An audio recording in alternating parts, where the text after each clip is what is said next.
আসসালামু আলাইকুম। জাতীয় দৈনিক সংবাদ দিগান্ত পত্রিকার নিয়মিত সংবাদের সাথে আছি আমি ইভা সাদিকা। ৪২ জেলায় বইছে তাপপ্রবাহ, ঘূর্ণিঝড়ের আভাস। চলমান মৃদু তাপপ্রবাহ ৪২ জেলায় বিস্তার লাভ করেছে, যা আরও বিস্তৃত হতে পারে। বৃষ্টি একেবারে কমে যাওয়ায় সারা দেশে তাপমাত্রা বেড়েছে।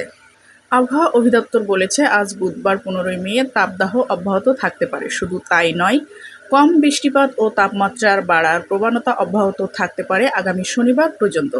দেশের অধিকাংশ জেলায় এ তাপপ্রবাহ বিস্তৃত হতে পারে। তবে আগামী রোববার থেকে আবারও বৃষ্টি বেড়ে কমতে শুরু করবে তাপমাত্রা। দেশের সর্বোচ্চ তাপমাত্রা উঠেছে নীলফামারী সৈয়দপুরে ৩৮.৪ ডিগ্রি সেলসিয়াসে। ঢাকায় সর্বোচ্চ তাপমাত্রা ছিল ৩৫.৩ ডিগ্রি সেলসিয়াস। মঙ্গলবার সন্ধ্যা ৬টা পর্যন্ত ২৪ ঘন্টায় বগুড়ায় দেশের সর্বোচ্চ ১৬ মিলিমিটার বৃষ্টিপাত রেকর্ড করা হয়েছে। এছাড়া বাগেরহাটের মোংলায় ১ মিলিমিটার বৃষ্টিপাত হয়েছে। এর বাইরে কোথাও পরিমাপযোগ্য বৃষ্টিপাত হয়নি। আবহাওয়া অধিদপ্তরের আবহাওয়াবিদ ওমর ফারুক বলেন, শনিবার পর্যন্ত তাপমাত্রা বাড়ার প্রবণতা অব্যাহত থাকবে। এই সময় মূলত মৃদু থেকে মাঝারি তাপপ্রবাহ থাকতে পারে দেশের বিভিন্ন অঞ্চলে। ১৯ মে থেকে আবারও বৃষ্টি বেড়ে তাপমাত্রা কমা শুরু করবে। চলতি মৌসুমে ১লা এপ্রিল থেকে তাপপ্রবাহ শুরু হয়। ৬ মে পর্যন্ত দেশের কোনো না কোনো অঞ্চলের উপর দিয়ে বয়ে গেছে তাপপ্রবাহ।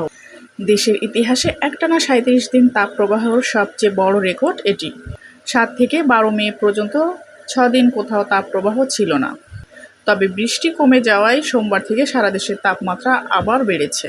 মে মাসের আবহাওয়ার পূর্বাভাসে বলা হয়েছে, দেশের কোথাও কোথাও ১ থেকে ৩টি মৃদু অথবা মাঝারি তাপপ্রবাহ এবং ১ থেকে ২টি তীব্র তাপপ্রবাহ বয়ে যেতে পারে। বঙ্গোপসাগরে ১ বা ২টি লঘুচাপ হতে পারে, যার মধ্যে মাসের দ্বিতীয়ার্ধে নিম্নচাপ অথবা ঘূর্ণিঝড়ে রূপ নিতে পারে।